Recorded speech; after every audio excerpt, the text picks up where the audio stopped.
Speaking of kings, the uncrowned king of football is in trouble. I'm talking about Lionel Messi. He's been suspended by his club PSG for 2 weeks. No training, no playing, and most importantly, no pay. Reports also say they won't extend his contract. Messi had joined PSG in 2021. His contract was for 2 seasons, but there was an option to extend it for a 3rd season. Rumor is PSG will not activate that clause. They want to let Messi go by the end of this season. The obvious question is, what happened? Why would anyone drop Lionel Messi? I won't go into PSG's strategic football plans or technicalities, but the immediate trigger was this. Messi visited Saudi Arabia. He was supposed to be training on Monday. Instead, he flew to Saudi Arabia with his family.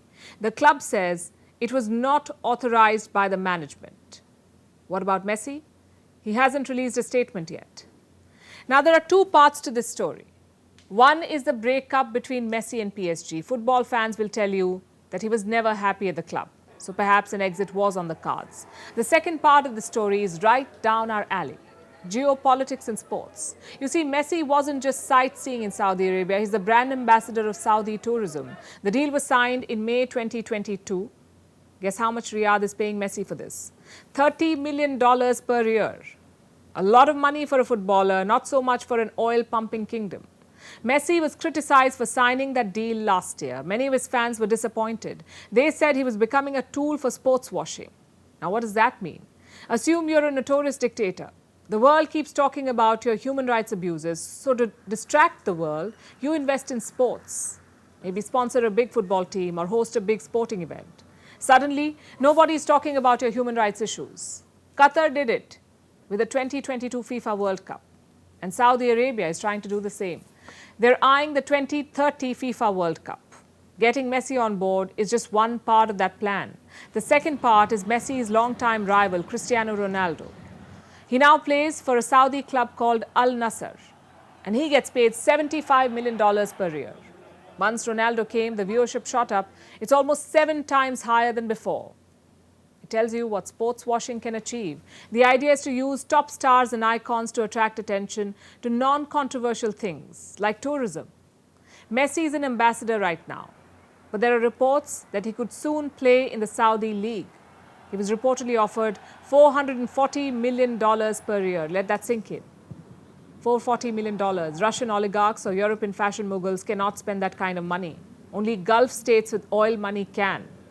And Saudi Arabia is far ahead of the rest. In 2021, they completed the takeover of Premier League club Newcastle United. Right now, they are 3rd on the points table.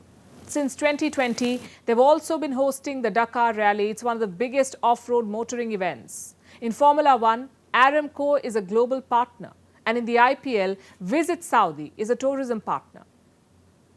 Do you see how big the network is? Riyadh is also plotting a coup in golf. They invested more than $700 million to create a rival golf league. Golf has historically been controlled by the PGA. Saudi Arabia wants to break that monopoly. And all of these are examples of sports washing. Not only does it distract other countries from your domestic affairs, it also distracts your own people.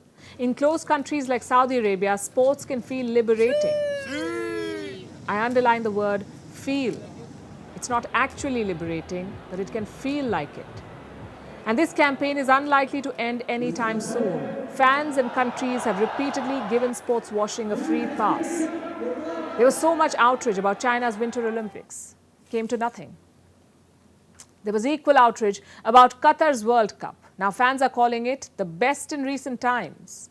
So don't expect global sporting bodies to take on sports washing because they're too busy counting their cash.